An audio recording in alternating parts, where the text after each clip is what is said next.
It was a night like any other in the deep forest. The trees were swaying in the light breeze, the moon was full, and the creatures of the night were beginning to stir.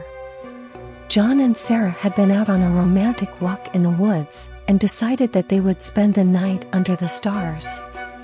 They set up their camp and sat around the fire, enjoying each other's company. As the night wore on, the two began to feel uneasy. They could hear strange noises coming from the darkness, and it was getting harder to ignore them.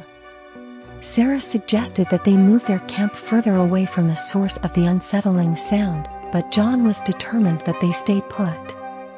Suddenly, a figure appeared from the shadows. It was a woman with pale skin and long black hair. She said her name was Katrina, and that she had been living in the forest for many years. She warned them that the forest was not safe, and that they should leave before it was too late.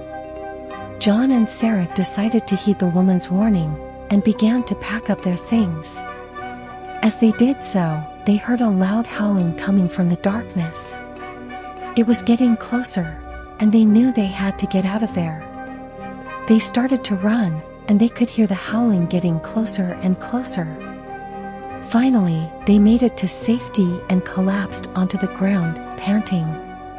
When they looked back, they saw the figure of Katrina, standing in the darkness, watching them in the moonlight. She had saved them, but they knew that the forest was still full of danger.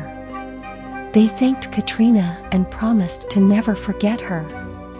From that day on, they never returned to the deep forest. Please subscribe my channel, do like and comment.